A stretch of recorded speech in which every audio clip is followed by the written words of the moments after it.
Hello, my name's Jon Sermon. I lead two churches in the East Anglia region of the UK, and I'm also involved in a charitable trust called Romans 111 Trust, working with the churches in Africa and in particular in Uganda.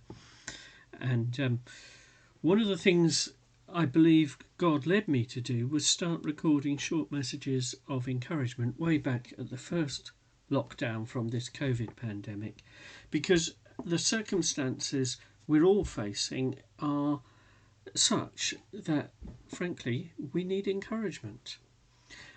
Something that's been coming up in a number of circles recently that I've come across is a particular prophetic message from Old Testament times. It's from the book of Isaiah, the prophet Isaiah, chapter 43, where God's voice is speaking through this, saying, don't dwell on the things of the past. But that's not meant to be a negative thing about all that's good in the past. It's just that the message goes on to say that God is doing something new and more and better. And certainly at the moment, as it's here in the UK at least, we are gradually beginning to come into a better situation as far as pandemic is concerned. But the past year and a half almost has been a past we wouldn't want to dwell on, and we certainly welcome a new thing. So the passage says, forget the former things, do not dwell on the past. See, I am doing a new thing. Now it springs up. Do you not perceive it? I am making a way in the desert and streams in the wasteland. Desert and wasteland were circumstances the people of the time knew a lot about.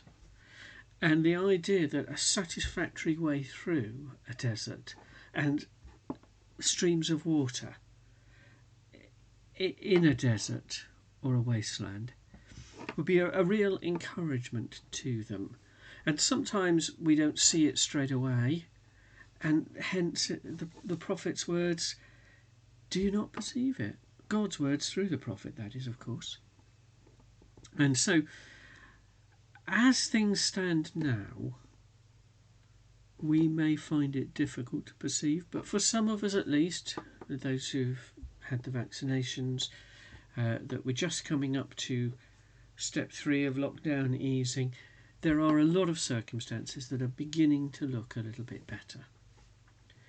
What I felt I wanted to encourage you with is this, that the certainties we thought we relied on, all of us, society as a whole, were shaken, have been seriously shaken by this pandemic. And the sorts of attitudes of almost self-reliance and reliance on our skill and our abilities individually and as a society, yes, a lot of that has helped us. The rollout of the vaccinations, for example. But in the final analysis, I think the circumstances have shown us how we need more than just reliance on our own skills and abilities. And what we need, actually, is relationship with God.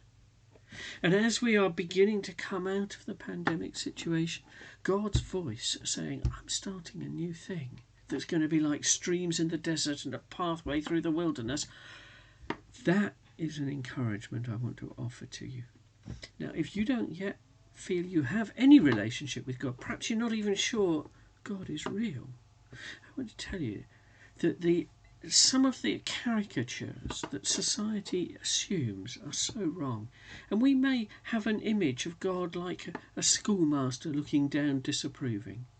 The reality is that God actually values the pleasure of our company. And that is true for the human race as a whole, and it's true for every individual. You can find a way of getting into a personal relationship with God through Jesus Christ. If that's something that you'd like to explore, get in touch with somebody you know is a Christian, one of your local churches, or one of the churches that are meeting online and through various streaming and so on. my encouragement today is that this is possible and God is opening up new ways for us all. God bless you.